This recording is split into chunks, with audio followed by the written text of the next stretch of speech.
just a PSA, last week we didn't have an episode. We had some technical difficulties, and it was also Easter Sunday, so we just decided not to put out a video that week.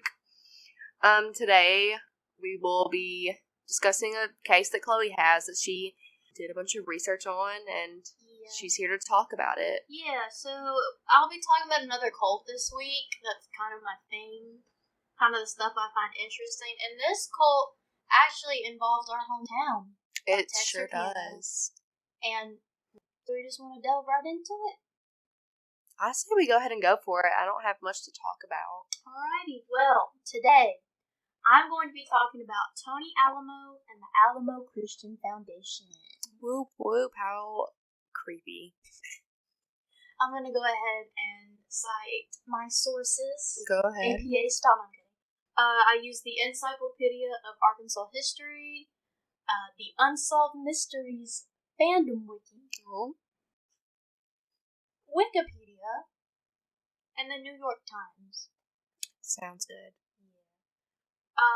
Yeah. Another PSA, if you're an English teacher listening, I am so sorry for using Wikipedia.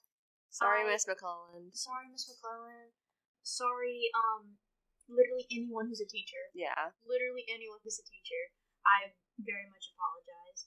But that's what the information was, and yeah. So, Tony Alamo was born as Bernie Lazar Hoffman on September 20th, 1934 in Joplin, Missouri. How excited. That sounds like a very boring place. Joplin? Joplin. No, it's like, they have a lot of folk music and like... Is that the most exciting thing? Oh, it's like the bluegrass capital of the world. Okay. Well, that's a little more exciting. Have you ever been to Missouri? Branson? I think I have been to Missouri. I don't know if I've been to Branson. I've been to a lake in Missouri. I think Branson is the capital, or whatever. Or like anyway. I've been to a lake in Missouri. It was very nice. Missouri, peaceful. Missouri's alright. So, he was born to a Jewish family. And he claims that his father was a Jewish immigrant from Romania who was a dance instructor. And he claims that. He claims that he was a dance instructor. Okay. He was a Jewish immigrant from Romania, but Bernie very much claims that he is a dance instructor. Okay. He was a dance instructor for Rudolph Valentino. That's exciting. I think it's exciting. So the fact that his father was a dance instructor, this kind of turns into a little bit, gives an explanation as to why he continues in the music industry. He kind of grew up around it, at least in the entertainment industry. It's in the genetics. Yeah. So when Bernie was a teenager, he left Joplin for the West Coast, for LA, Hollywood. Whoop whoop. Hollywood. And he apparently adopted the name Marcus Abad for some time. Okay. That eventually changes, I guess. Yeah, he changes his Alamo. Yeah, that's his final form. It's like a Pokemon. It's final evolution. Final evolution, Tony Alamo. But yeah, he adopted the name Marcus Abad and became a big band crooner. Okay. A big band crooner like Bing Crosby. So it's very much a what? I'm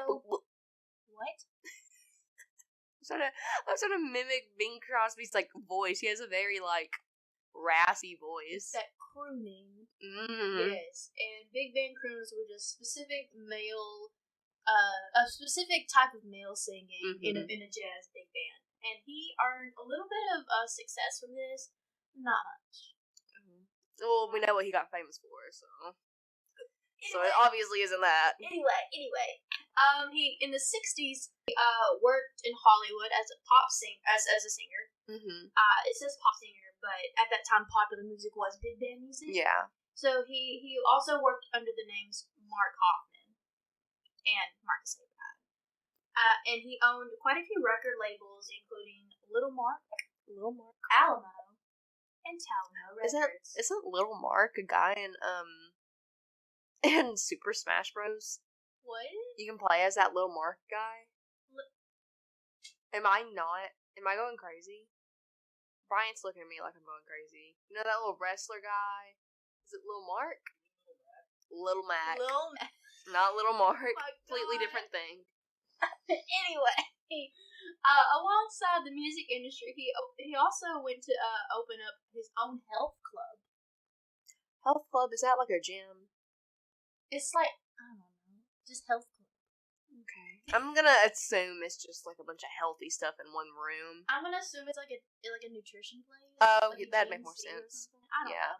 Who knows? But he gained some more success in the music industry, and he claimed that he recorded a hit record single in the early 1960s called Claims. Girl. He claims. And he was actually asked to manage some musical acts, including the Beatles, Okay. the Doors, Oh. and the Rolling Stones. Nice. Good job. I think you've heard of those bands, correct? No. I've never. Never. So that's a little bit about the man who becomes Tony Alamo. Now let's talk about his partner in crime, his wife. Edith Opal Horn. Edith. Was born April 25th. 1925. In Alma, Arkansas. She had been twice married with a daughter. Third time's a charm. Girl, shut up. We know what happened. So she got divorced twice, and she had her own daughter, and then she had this, like, I guess, kind of like a midlife crisis where you're like, oh, I have no idea what I'm going to do with my life. Yeah. So she moved to Hollywood and became an actress. I guess that's always just the greatest plan. Yeah, and she was also born to a Jewish family. Okay. But later converted to Christianity and became an evangelist. Mm-hmm. This was before she actually met Bernie. And, so I'm guessing they met somewhere in the entertainment scene. She was an actress, he was a music person. I guess you have people connected to people. I guess so. Yeah. So they met somehow, some way, and they were. I think Okay, there you go. Bernie was married at this time, and he eventually got divorced. So after they both divorced their respective spouses, they got married in a 1966 Las Vegas ceremony. You know how annoyed I would be if I was one of those spouses and you get divorced with me and you automatically have a person to go to? Yeah. It'd be a little suspicious. I had that happen in a relationship. Yeah. Anyway, so when they got married, they legally changed their names to Tony and Susan Alamo. Okay. So now this bitch claims. She claims. No, There's a lot of claiming. The man. He claims a lot. He claims that he had changed his name beforehand to kind of mimic the Italian-American singers during this time. Okay, weird, but okay. He wanted to give his name that star quality. Yeah. You know? I mean, a lot of artists do that. Yeah, like Lady Gaga. Rihanna. Who was it? Rihanna's her real name, and it's pronounced Rihanna. Okay. There was an interview about it. No, who am I thinking of then? Is it Kesha? Kesha did it, yeah. Is that Kesha? Is Kesha? So, before they got married, actually, homeboy Tony was in jail. He was in jail? He was in jail for a weapons charge. Okay. Now, this guy seems, everywhere he goes, jail seems to follow him. Charges seem to follow him. And we'll get into that. They get more intense as they go on. Right. So, and actually, homegirl Susan is 9 years older than Tony. But yeah, so when they eventually got married and living a pretty good life. And then one day, according to Alamo. No. Now, Reliable source. Before I say this, there's one thing that there's a lot of things that cult leaders have in common, but the major thing that starts it off is rejuvenation. Girl, what the heck? No, he thinks he's Jesus. Or he thinks he's a descendant of Jesus. Revelation. So, Tony got his revelation while he was in a meeting at a Beverly Hills investment firm. Oh, weird place. He claimed that Jesus came to him and told him to preach about the second coming of Christ. In a Beverly Hills investment firm. Tony, I'm sorry to tell you this, but at least 1 in 25,000 people think that. For real. Yeah, you're not special. Not special at all. So, after this, him and Susan converted to Christianity. Okay. And they established something they called the Music Square Church. Fun. And they began a Hollywood street ministry. So, basically, a street ministry is when they kind of just, stand on the streets and, hand out flyers to, homeless people, drug addicts, alcoholics, vulnerable people. Very vulnerable people in low situations. And try to pry them to get them to come into their church. Very good way to spread your faith.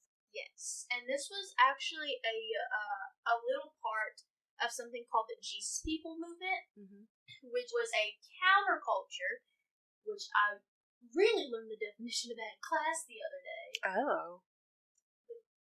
But yeah, counterculture. So it's kind of so this big thing's going on, and then this the opposite of that is happening. Yeah. But in its own way, and that's a counterculture. And this counterculture was a part of the 1960s, and they began proclaiming a spiritual transformation and an allegiance to Jesus. And this Tony Alamo Christian Foundation was very much a part of the Jesus People movement. Yes. Of the 60s. So, a little bit about the basics, principles of this church. Yeah.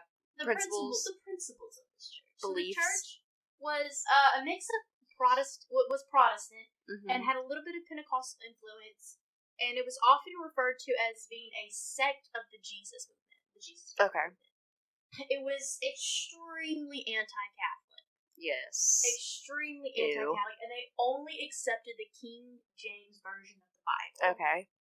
And the morals had to adhere to a moral code, which banned a lot of things. Of course. What did it ban? It banned drugs. Okay, understandable. Homosexuality. Not understandable. Adultery. Understandable. Birth control. Not understandable. And abortion. Not understandable. Okay. And so, people who joined the church were very much convinced that it would become almost like a rehab for them. Yeah. Kind of help them get back on their feet and stuff. And when they became involved in its actual rehab program, they had to take a vow of poverty. Ew. That's awful. And agreed to turn all of their money and property over to the church. The church, aka Tony and Susan. Yeah. But yeah, so in return to this, though, this is what was claimed. This is what the Alamos claimed, that in return their own needs would be met, and that their children would receive a basic education through high school. Okay. So, let's talk a little bit about the living. Not good. At all. So they lived in a communal living space. Okay. Which means that they slept together. When you say this, I view the midsummer, the room they all had to sleep in. Yeah, it's very much that.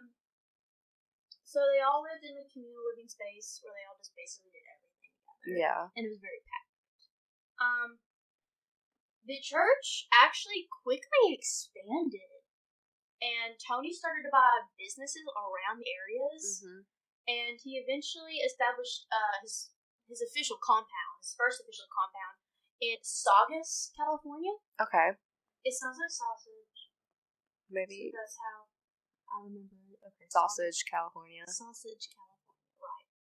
So, they started living in this commune, and they worked at the surrounding businesses that Tony owned at this time, and the salary that they earned was handed over to Tony. And I bet it wasn't very much. No, it really wasn't, because he was like, well, I'm giving you what you need, I'm giving you the bare essentials, and why I'm do you giving need your kids this free money? education. Yeah. Yeah, why do you need this money? And, because greedy bastard. So, with the labor being from the followers, The Alamo turned their church into a pretty hefty financial empire pretty quickly. And what's sad about this is, of course, you have someone big at the top, so you gotta exploit the workers. Of course. And, so this caused many members to scavenge food. That's awful. From the supermarket dumpsters. Ew. And were forbidden. They were forbidden from flushing the toilets more than every 2 or 3 days. That's so awful. Because, water bills. Yeah. So, anything this guy could do to exploit these people for money, he did. He very much did. And a lot of these members were young people. Yeah. Young drug addicts, young alcoholics, young prostitutes, who really thought that coming in would change things. That they were finally given a place of community, a place of hope, and a place that they could really transfer themselves into a better person. And here they are being exploited and treated like rats. Jeez. And it's really sad. And how they would make people come in other than just the street ministry is that they would go on the streets of Hollywood and encourage people to come in for a meeting and a meal. Okay. So they would ask them to come in, sit down for like a quick little meeting, and then give them a hot meal. Okay. And many of these people decided to stay because they saw the light in it. They they were optimistic about it. They were like, okay, this seems like a pretty good place, and they feed me. Yeah. Girl, not for long. So, many of these individuals chose to stay, and they became Bible students and lay ministers. I don't know what a lay minister is necessarily, but a Bible student is basically someone who just follows the Bible, that they're reading, which is only the King James version. So, a little bit later, in 1975, the Alamos purchased land in Dyer, which is near Alma, Arkansas, and they established their main branch of the Music Square Church, which later they just called it the Holy Alamo Christian Church, and officially changed its name. And Tony started buying even more businesses around the Alma area, owning up to 29 businesses. Jesus. 29. Can you imagine? Just having that much power too. Yeah, and when we get to the foul part, I'll mention something my grandmother said. Shout out to my Big Red, who told me about this. I have not called her Big Red in forever. My granny, she told me about this. She was like, "Girl, you need to do this case." And I said, "Okay." So, his biggest businesses in the Alma area were the Alamo Western Wear, the Alamo Restaurant, and the Alamo Discount Grocery. Okay. And who worked here? His followers. Yes, of course. So you all have like the same people working everywhere. That's so creepy to think about. Yeah. So they worked there for basically nothing. And church started getting bigger for some reason, even though their fathers were treated like absolute shit. Yeah. But it grew. It grew and grew and grew, and they established another compound in Nashville, Tennessee. Oh my gosh!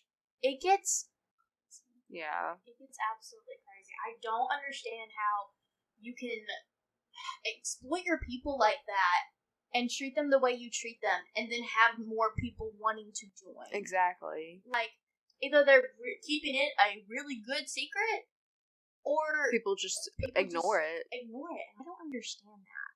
Like, I understand, like, getting into the cult mentality. Yes. I understand that. You're vulnerable. You think you have a place of hope. They're very nice to you. And, you see the light at the end of the tunnel. But you see people join the Scientology church all the time, and they know how that is. Yeah. Yeah. And, I don't know. I don't get that. No, you going in head first knowing what's wrong with it, and you're still okay with it? Yeah, it's insane. I do not understand that. But yeah, his church grew huge, and the headquarters, were in Arkansas, and their compounds were often composed of something called a down and out. Okay. Which I'm assuming that means, like,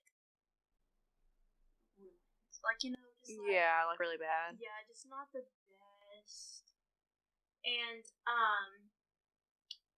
the bunkhouses where people lived, as many as 20 people lived in there. Too many. Where they would just pray, eat, and sleep together. And they didn't have any plumbing. It had to stink really bad. You can't even give people the basic necessity of plumbing? Yeah. Are you kidding me? So, these followers would work dusk to dawn. Dusk to dawn.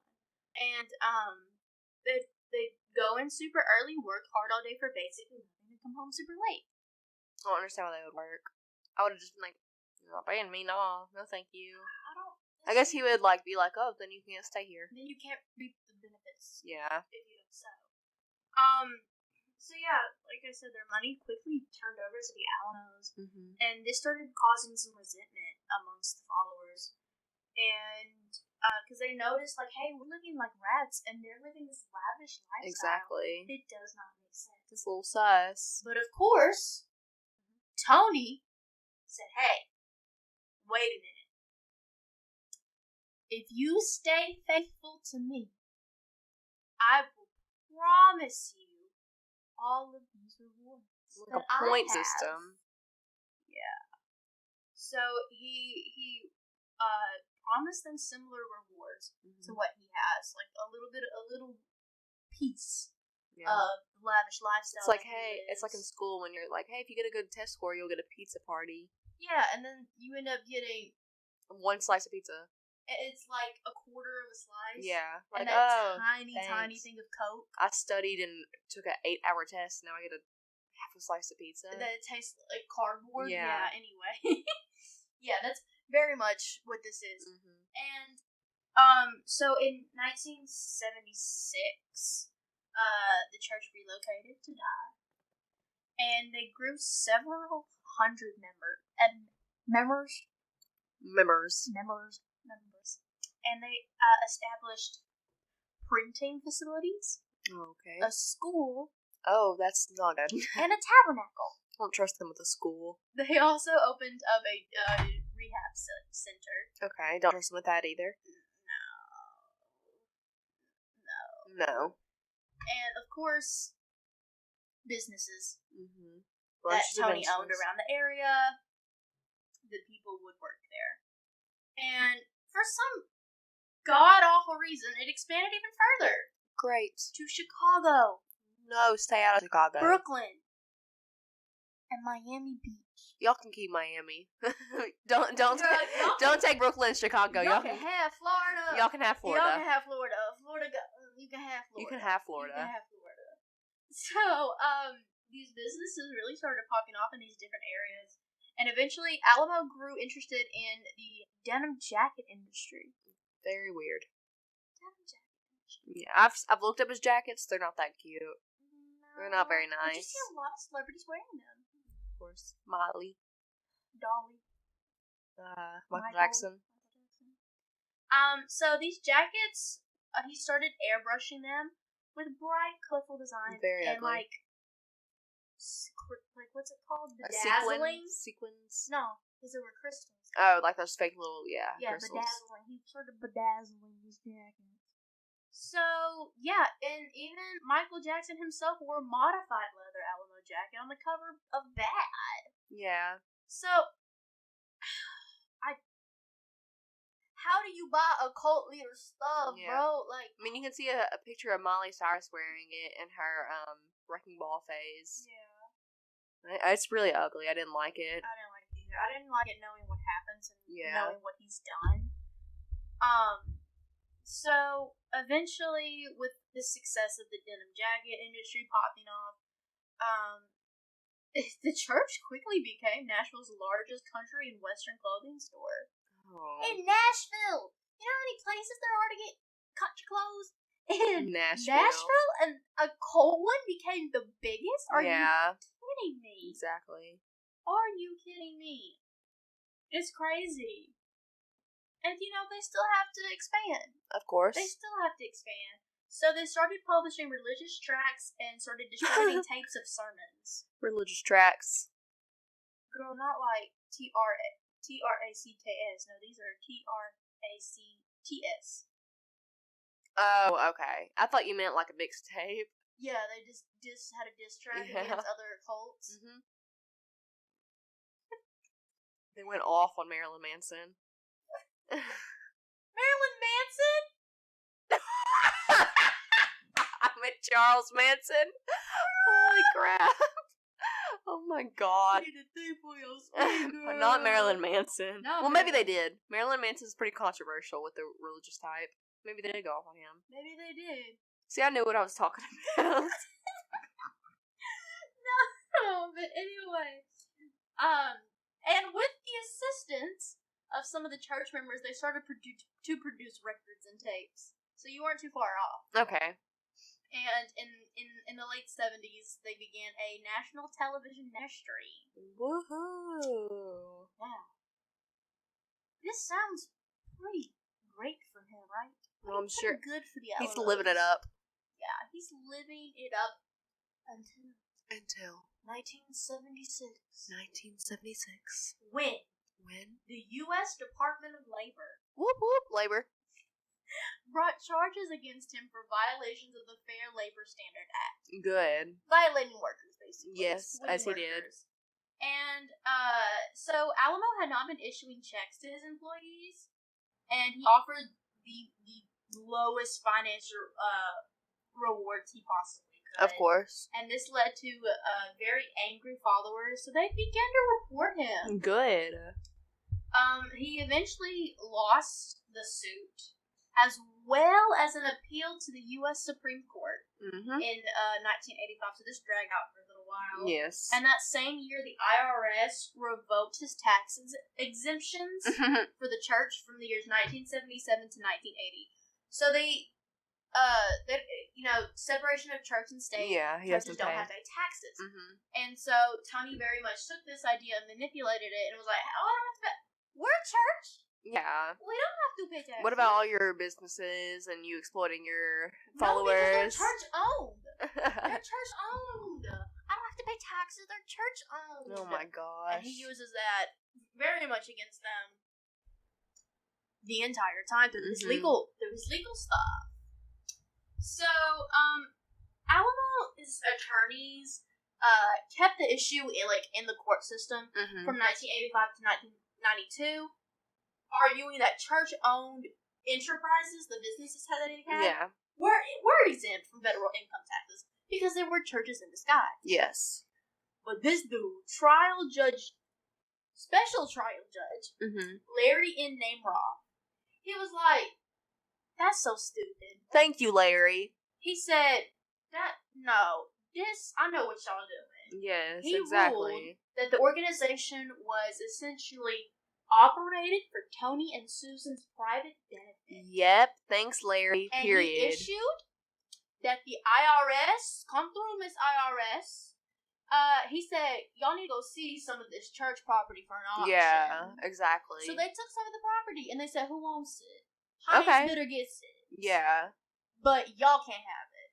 Okay, good. Because y'all don't treat y'all's people right, and y'all don't pay for this land. No. So you can't keep it, honey. So, on June 8th of 1994, he was convicted of one charge of filing a false income tax return. Okay. And 3 charges of failing to file a tax return. So, motherfucker just isn't doing his taxes, or at least isn't doing it right. And his testimony during the trial revealed that the church, this is mind-boggling, the church had a total income of $9 million during the 3 years he didn't pay taxes. And you couldn't pay your workers. Ashley says, in addition to this, judgment against Alamo showed him owning another $5 million to former church members for unpaid work. Oh my god. So, what did he do? He declared bankruptcy. Oh, obviously. And his businesses began to clash, and in September 1994, he was sentenced by the federal court for Western District to 6 years in federal correction institution. And where? Texarkana. Texarkana, Texas. Texarkana. That's where we're from. And in July 1998, he was transferred from Texarkana. He was transferred to Texarkana. Okay. So, that's not the only thing going on with Tony during the 70s and 80s. That was just, I basically went over just the money part, and the money part, lasted 20 years. Yeah. But he had other stuff going on during this time, even before he got to Texarkana. Yes. So, during all this tax evasion crap, more allegations started to come against him. This is bad. Mm-hmm. This is real bad. This is real bad. Let's hear it. So, there were reports of child abuse. Mm-hmm. And on March 25th of 1988, sheriff's deputies raided the Saugus, California compound and found 3 boys that were abused. Okay. And reunited them with their natural fathers. Good. So the fathers had been members of the Arkansas compound, but they had been excommunicated. Okay. And so their wives remarried in the. I'm guessing they remarried 2 other members of the church. Yes, they did. Kind of keep it in the. Yeah, but the wives and boys were in the Saugus, in the California one, and the husbands were in the Arkansas. Okay. Because they got excommunicated. And so eventually they reunited the boys with their fathers, and they all moved back to California. And the district judge at this time, the U.S. District Judge Morris Arnold, he found that the boys had been abused, and he later awarded damage costs to the boys. Good job.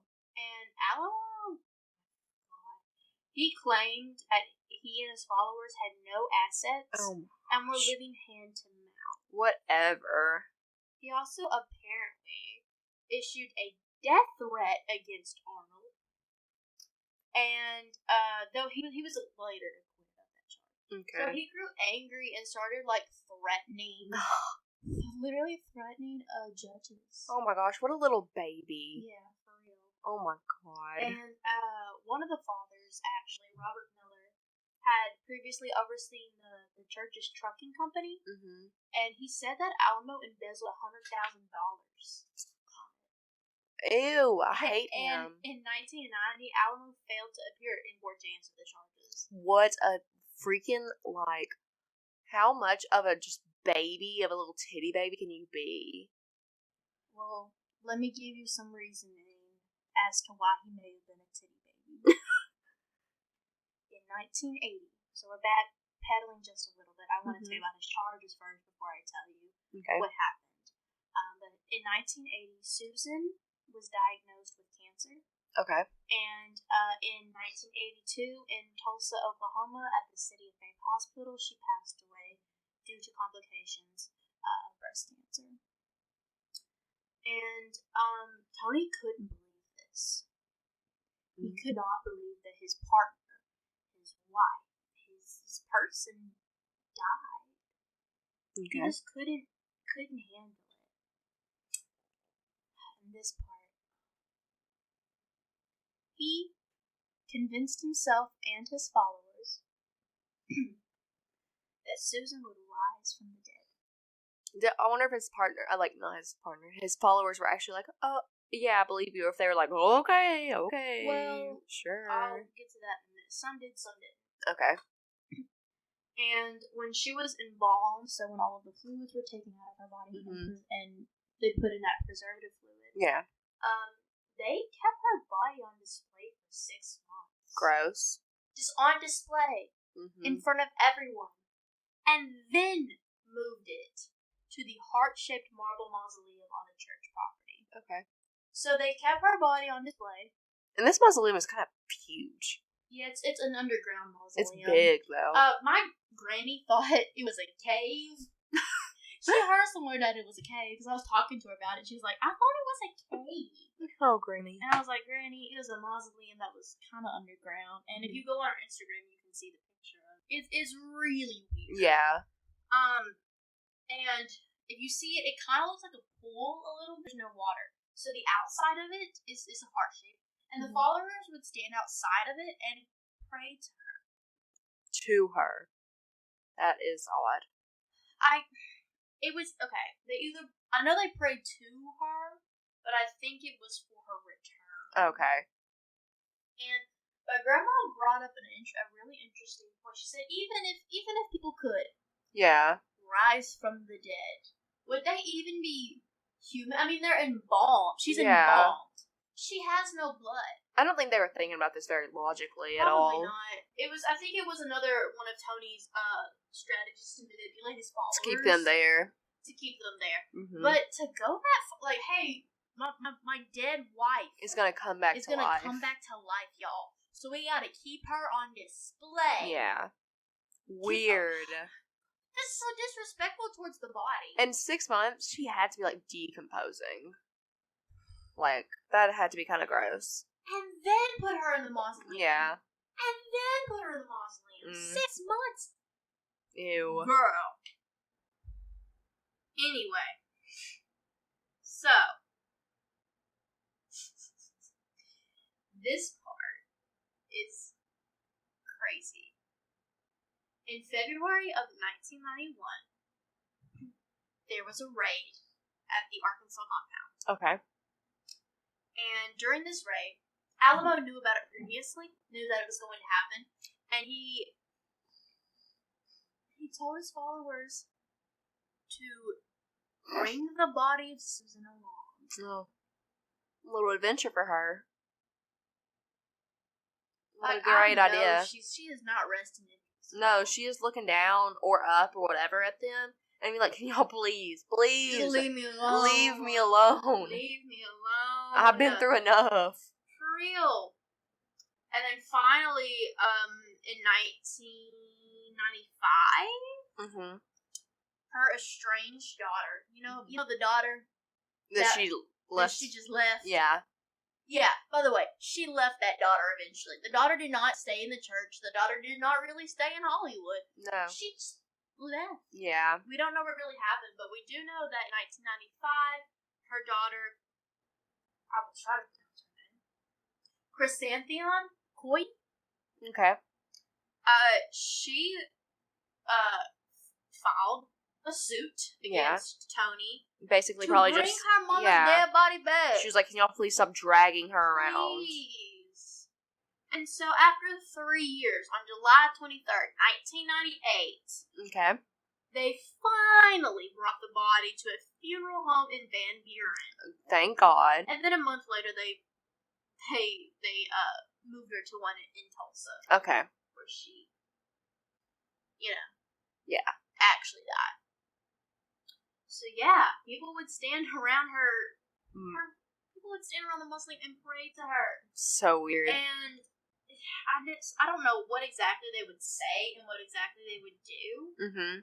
But I know they would stand around, and I think I saw a clip of them singing too. Okay, so basically worshiping her in a way. In a sense. Yeah. And so weird. I don't get it. No, not at all. Why do you want to drag your dead wife around? Yeah. So weird. Like, I get it if it's like an urn. Yeah. And you want to be around. It's her actual body is a little her odd. Embalmed body. Yeah. Bro. Like, how sick in the head. Yeah. Well, at that point, it must have been like skeleton too. It wasn't like maybe not skeleton, but very decomposed. No, they had the preservative fluids. Okay. I don't really know what an embalmed body looks like. I mean, does that last very long? I don't know. If anyone has the answer to that, please let us know. I don't know how. I bet I don't know how long embalming lasts. I'm gonna assume that it preserves the body. You know, like when you see those pig fetuses. Yeah, but those are like a jar. Well, yeah. They kept her on display. Like a thing, I assume. I don't know. So weird. Anyway, so after his wife died, Tony became very erratic. As if he wasn't already. And he became prone to, like, increased anger outburst, especially on his followers. Yes. In this case, this part that happens. Okay. This is where I draw the line. No, I'm kidding. Drew the line a way longer time ago. So he started being really mean to the children of the followers, and he was very much into corporal punishment for kids who behave. So this one little girl, she suffered from epilepsy, and one time she was having a seizure, and Tony said that she had been possessed by the devil, and they proceeded to beat her. Jesus. And not like spank on the butt when you like accidentally when you on purposely get into the cookie jar. Yeah. I'm talking about beat. Yeah. Beat. Jesus. By the men. Yeah. God. Like, imagine being the father. I guess he didn't. Imagine being the mother. Yeah. If the mother was there, I'm assuming. If the parents were there, I'm assuming. But could you imagine? Yeah, and I can't. Like, at that point, you just need to leave. No, kill Tony. I'm just throwing ideas. So, despite this behavior, outside compound, Tony had gained the reputation as a country singer and a businessman. Wow. And who emphasized the importance of men's fashion, the denim jackets. He even gained notice of Hollywood stars such as Mr. T. Whoop whoop. Michael Jackson. And Hulk Hogan. Oh, God. So, yeah, aside from the compound, he had a student jacket business. And, one thing I failed to mention earlier is that the crystals on these jackets were hand-painted by the cult members, by the followers. And, he basically turned, some of his businesses into sweatshops. And, when this happened, his net worth rose to over $16 million. Jeez. And some of his jackets were as expensive as 4 figures. Oh my God. Could you? A jacket. A denim jacket that you airbrushed and put crystals on. Yeah. Like, what is the significance? So, because of his mighty success, he began spending less time at the compound. And when he would visit, he would only stay there to reprimand his followers. Okay. And so he had people that he, I guess, technically put in charge. Like, you know, like when the teacher leaves the classroom. Yeah. Like, you take names. Take names on the board. Take names on the board. It didn't always go well. I would abuse that. Yes, me too. Like, if you spoke, some kids will like speak a word on purpose just so they get their name on the board. But anyway, I took it very seriously. Me too.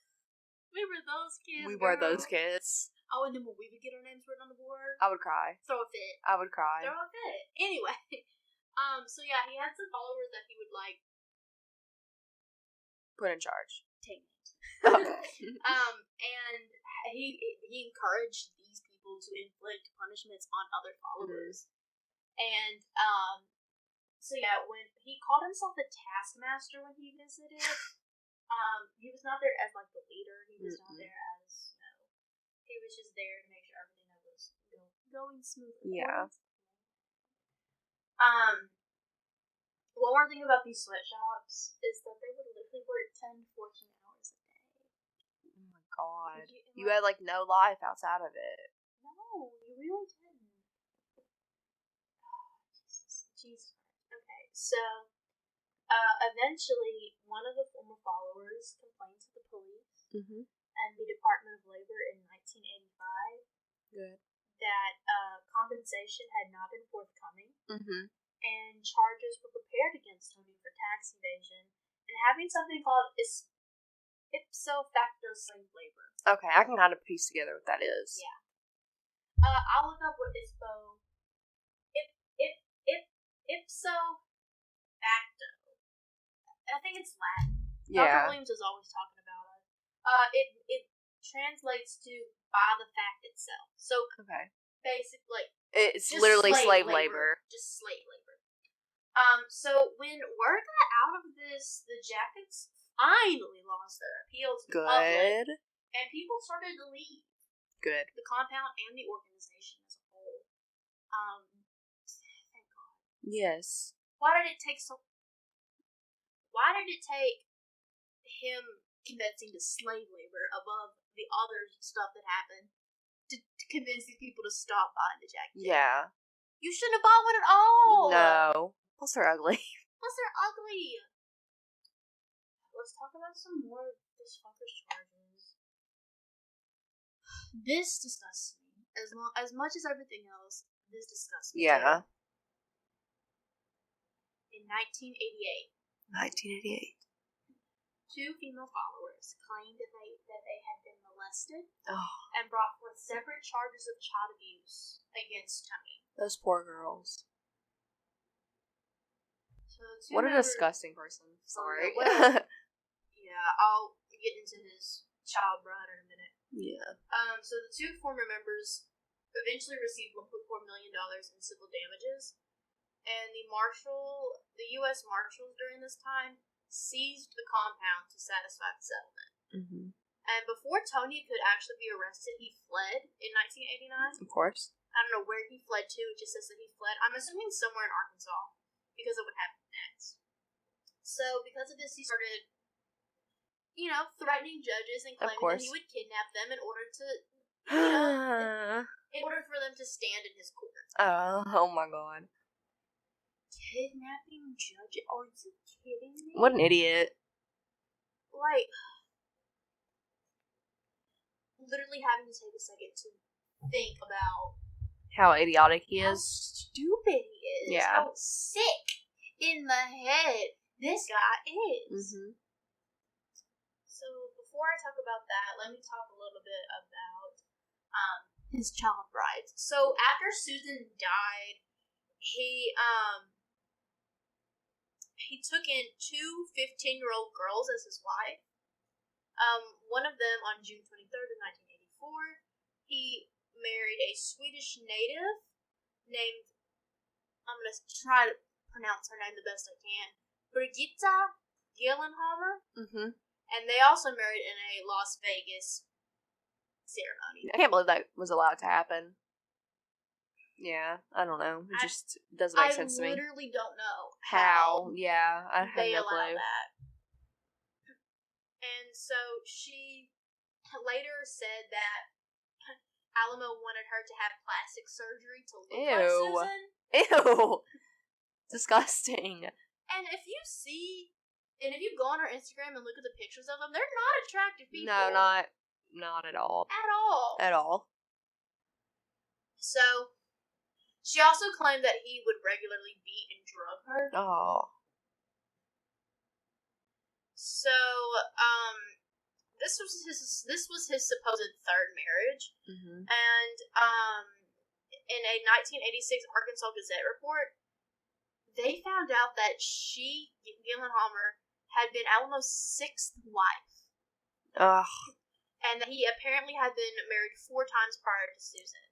Jesus, and dude. Between 1986 and 1990, the preacher he remarried twice. Yeah. One of those being an 8-year-old girl. Ew. What is this deal? An 8-year-old girl. Disgusting. Absolutely. Let me repeat that in case you didn't hear me the first 2 times. He married an 8-year-old girl. Let me tell you what this man's disgusting quotes that he said. Okay. He said that consent is puberty. Ew. I don't even have anything to say about that. It's just obviously so disgusting. So he assumes that when a woman hits, when a little girl hits puberty, she can give consent. No.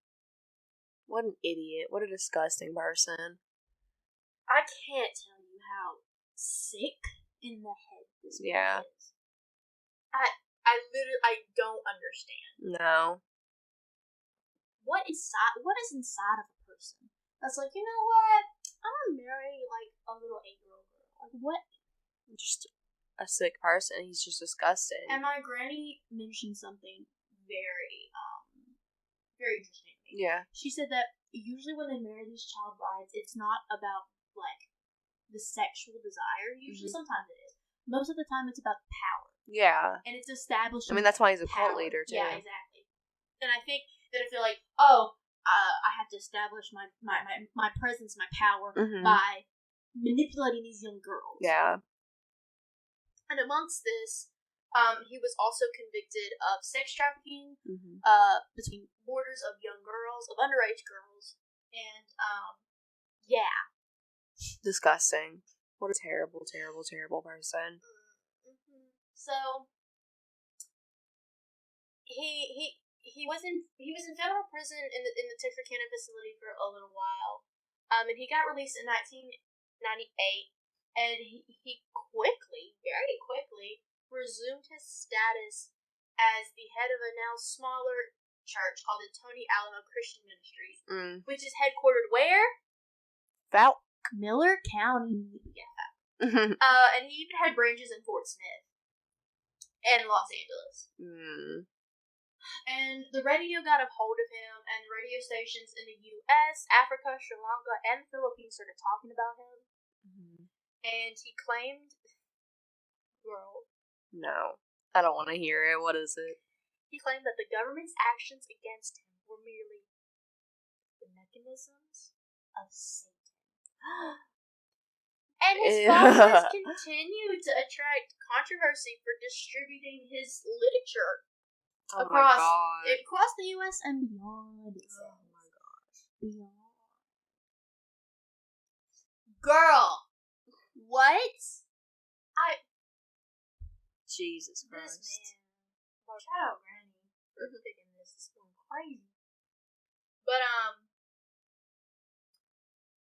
finally, in October 2007. Does he die finally?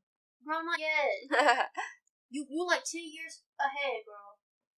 But in October 2007, the Tony Alamo Christian Ministries was listed as a hate group. Good. By the Southern Poverty Law Center on account of its anti-Catholic rhetoric. Good. Not because it was homophobic. I mean, there's a bunch of things that it could have been. Not because it was this and that, because it was anti-Catholic. Yeah. Which, understandable. And a year later, on September 20th, 2008, state and federal officials raided Alamo's, his Falk compound. Okay. And this was apparently a part of a 2-year investigation into allegations of child abuse and child porn. Oh, God. So, on September 25th, 2008, Alamo was arrested in Flagstaff, Arizona, which, by the way, is a very nice little city. On a federal warrant charge charging him with violating the Mann Act, which was a federal statute enacted to stop the trafficking of women. Yes. Or young girls across state line. He did this from March 1994 through October 2005. Oh, God. How many years was that? Almost 10? A lot. Wait, okay, we debated this last time. Was it 10 or 20? It's 10. 1994 to 2005? It's about, 1994 to 2005 is about 11 years, isn't it? Was it about 11 years? About? We pre-recorded this episode. This is take 2, in case you didn't know. And last time we had an argument that we said it was 20 years. Girl, what is wrong with us? A lot. Anyway. We're not good with time. Or math. It's really just a thing of Or math. money. Or money. Or geography. We can stop there. Okay. But yeah, he had been trafficking young girls across state lines for like 11 years. And at the end of one of the trials, several women had testified that they had been sexually abused by Alamo. I'm glad they came forward, though. And then that's when the information about the 8-year-old wife came about. Okay. Okay. This says that they had been forced to marry him as young as 8 years old. Okay. So that means he probably had other wives just as young or just a little bit older. Yeah. So multiples. I can't. No. So finally, this disgusting fuck was found guilty on July 24th, 2009 on 10 counts of taking underage girls across state line for sex. Okay, disgusting. 10 counts. Yeah. And that might not have been all of them. Yeah, that's all he got convicted of. And 5 of the women during this time testified that they had been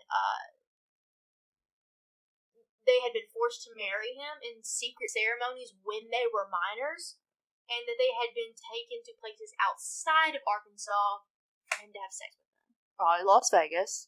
Probably. Since that's where he got married to some of them. I need to know the Las Vegas marriage laws. Yeah. Maybe, especially during this time. Exactly. So, finally, on November 13th, he was sentenced to... You want to take a guess at how many years in prison? I would hope it's life. Well, just give me a number. 365. Girl, 175 years in prison. No bail. No possibility of parole. And was fined $250,000. I hope he rots. Girl, he did. I'm good. So on December 2nd, 2010, the 8th Circuit U.S. Court of Appeals, I believe is in New Orleans, I think, or Dallas. It's one of those. They, because we in the prison system, you can keep trying to get a trial and appeal. Yup. So, on this day, they upheld his conviction. Good. And sentence. They were like, "Excuse me, why did you think this would work girl, out? you think you could get out after doing all this?" Sis, no. Yeah. Mm-mm. And I think the federal prison that he got this is not the Texarkana one. That was back in the day. That was before 2000. But this one I'm pretty sure was maybe in Illinois. I think. Don't quote me on that. Mm-hmm. But I read something about it being in Illinois. Okay. Actually, I can look that up real fast. Federal prison where Tony...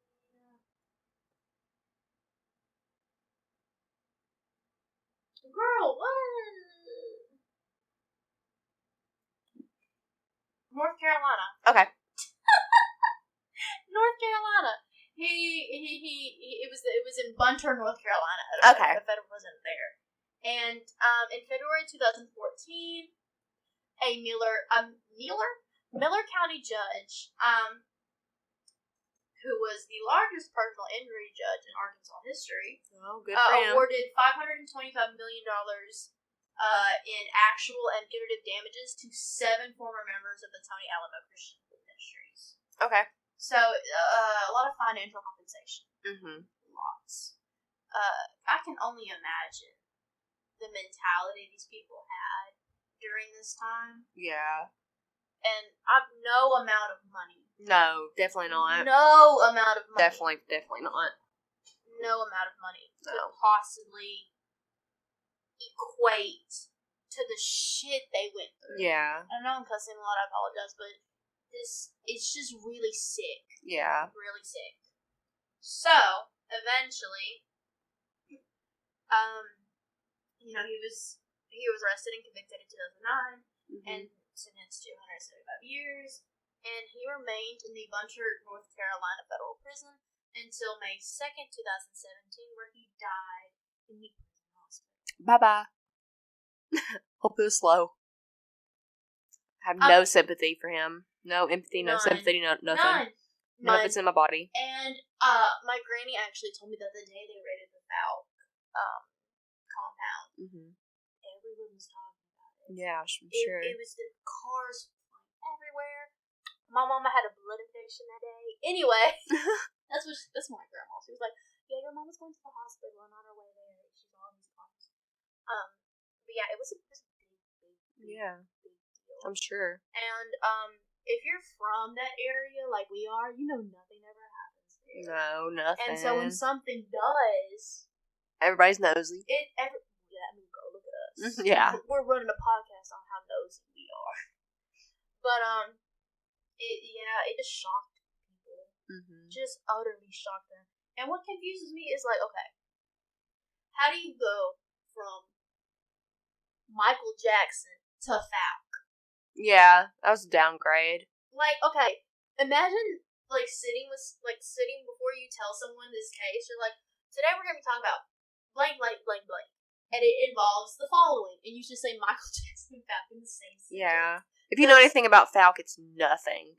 Utter nothingness. They got him awesome art. That's it. Yeah. That's it. And a school. Yeah. That's it. What else y'all got? Huh? Nothing. I'm listening. That's why I didn't hear nothing. I've driven to Falk I don't know how many times, and there's nothing. Nothing. Just nothing. They got one gas pump. Anyway, yeah, so that was the case of Tony and Susan Alamo and the Alamo Christian Foundation. So sad. It really was. It's It very really tragic. Was, and there are so many cult leaders like Tony. Mm-hmm. And it's fascinating to me to bring these stories forward to show people that, one, this happens, two, how easy it is to fall for this kind of stuff, and that people shit on cults, which they should, but like joke about cult, you know what I mean? Yeah. And it's a real thing, and it really affects real people. It's really tragic, and it's sad. And I mean, I'm not gonna gatekeep your jokes, but at the same, I just want people to be aware, mindful. Yeah, that this happens, and it sucks, and it's real, and it's disgusting. It's disgusting, utterly disgusting. But anyway, hope you guys enjoyed today's episode. You guys enjoyed. We're about to go eat. Yeah, we're so hungry. But I hope you guys enjoyed today's episode. Make sure to check us out on Spotify, Apple Podcasts, YouTube, and Instagram, all at Crime Goats Podcast. And we will see you guys next Sunday. Thank you for listening. Podcast. Bye. Bye-bye.